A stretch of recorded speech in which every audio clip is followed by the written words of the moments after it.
During my childhood, my family was like a drop of water in a vast river, never remaining in one location for long. We settled in Rhode Island when I was 8, and there we remained until I went to college in Colorado Springs. Most of my memories are rooted in Rhode Island, but there are fragments in the attic of my brain which belong to the various homes we had lived in when I was much younger. Most of these memories are unclear and pointless, chasing after another boy in the backyard of a house in North Carolina, trying to build a raft to float on the creek behind the apartment we rented in Pennsylvania, and so on. But there is one set of memories which remains as clear as glass, as though they were just made yesterday. I often wonder whether these memories are simply lucid dreams produced by the long sickness I experienced that spring, but in my heart, I know they are real. We were living in a house just outside the bustling metropolis of New Vineyard, Maine, population 643. It was a large structure, especially for a family of 3. There were a number of rooms that I didn't see in the 5 months we resided there. In some ways, it was a waste of space, but it was the only house on the market at the time, at least within an hour's commute to my father's place of work. The day after my 5th birthday, attended by my parents alone, I came down with a fever. The doctor said I had mononucleosis, which meant no rough play and more fever for at least another 3 weeks. It was a horrible timing to be bedridden. We were in the process of packing our things to move to Pennsylvania, and most of my things were already packed away in boxes, leaving my room barren. My mother bought me ginger ale and books several times a day, and these served the function of being my primary form of entertainment for the next few weeks. Boredom always loomed just around the corner, waiting to rear its ugly head and compound my misery. I don't know exactly how to recall how I met Mr. Widemouth. I think it was a week after I was diagnosed with mono. The first memory of the small creature was asking him if he had a name. He told me to call him Mr. Widemouth, because his mouth was large. In fact, everything about him was large in comparison to his body. His head, his eyes, his crooked ears, but his mouth was by far the largest. "You look kind of like a Furby," he said as I flipped through one of my books. Mr. Widemouth stopped and gave me a puzzled look. "Furby? What's a Furby?" he asked. I shrugged. "You know, the toy, the little robot with the big ears. You can pet and feed them, almost like a real pet." "Oh," Mr. Widemouth resumed his activity. "You don't need one of those. They aren't the same as having a real friend." I remember Mr. Widemouth disappearing every time my mother stopped by to check in on me. "I lay under your bed," he later explained. "I don't want your parents to see me, because I'm afraid they won't let us play anymore." We didn't do much during those first few days. Mr. Widemouth just looked at my books, fascinated by the stories and pictures they contained. The 3rd or 4th morning after I met him, he greeted me with a large smile on his face. "I have a new game we can play," he said. "We have to wait until after your mother comes to check on you, because she can't see us play it. It's a secret game." After my mother delivered more books and soda at the usual time, Mr. Widemouth slipped out from under my bed and tugged my hand. "We have to go to the room at the end of this hallway," he said. I objected at first, as my parents had forbidden me to leave my bed without their permission, but Mr. Widemouth persisted that I gave in. The room in question had no furniture or wallpaper. Its only distinguishing feature was a window opposite the doorway. Mr. Widemouth darted across the room and gave the window a firm push, flinging it open. He then beckoned me to look out at the ground below. We were on the second story of the house, but it was on a hill, and from this angle the drop was farther than 2 stories due to the incline. "I like to play pretend up here," Mr. Widemouth explained. "I pretend there is a big, soft trampoline below this window, and I jump. If you pretend hard enough, you bounce back up like a feather. I want you to try." I was a 5-year-old with a fever, so only a hint of skepticism darted through my thoughts as I looked down and considered the possibility.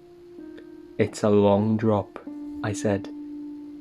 "But that's all a part of the fun. It wouldn't be fun if it was only a short drop. If it were that way, you may as well just bounce on a real trampoline."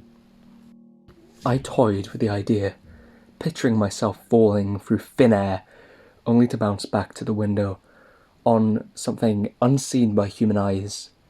But the realist in me prevailed. "Maybe some other time," I said. "I don't know if I have enough imagination. I could get hurt." Mr. Widemouth's face contorted into a snarl, but only for a moment. Anger gave way to disappointment. "If you say so," he said. He spent the rest of the day under my bed, quiet as a mouse. The following morning, Mr. Widemouth arrived holding a small box. "I want to teach you how to juggle," he said. "Here are some things you can use to practice before I start giving you lessons." I looked in the box.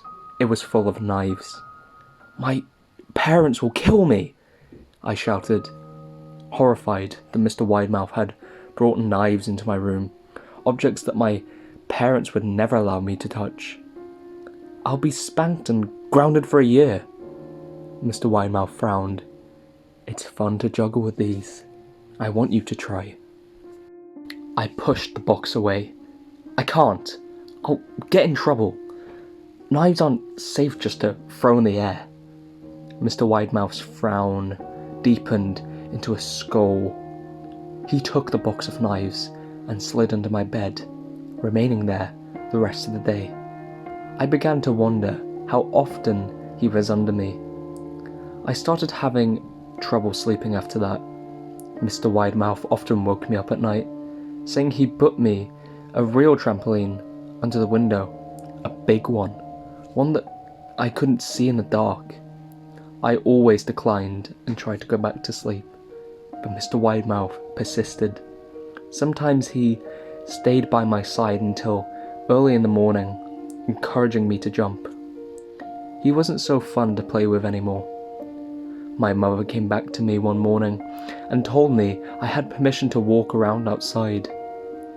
She thought the fresh air would be good for me, especially after being confined to my room for so long. Ecstatic, I put on my sneakers and trotted out to the back porch, yearning for the feeling of the sun on my face. Mr. Widemouth was waiting for me. "I have something I want you to see," he said. I must have given him a weird look, because he then said, "It's safe, I promise." I followed him to the beginning of a deer trail, which ran through the woods behind the house. "This is an important path," he explained. "I've had a lot of friends about your age. When they were ready, I took them down this path, to a special place. You aren't ready yet, but one day I hope to take you there." I returned to the house, wondering what kind of place lay beyond that trail. 2 weeks after I met Mr. Widemouth, the last load of our things had been packed into a moving truck. I would be in the cab with the truck, sitting next to my father for the long drive to Pennsylvania.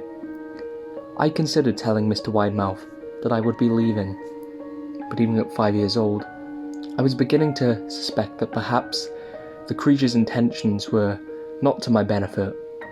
despite what he had said otherwise. For this reason, I decided to keep my departure a secret.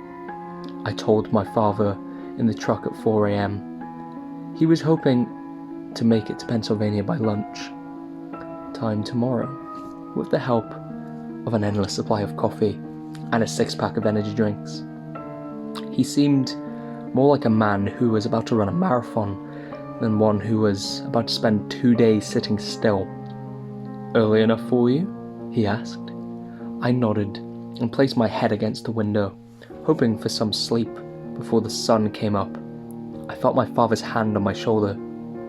"This is the last move, son. I promise. I know it's been hard for you, as sick as you've been. Once Daddy gets promoted, we can settle down and you can make friends."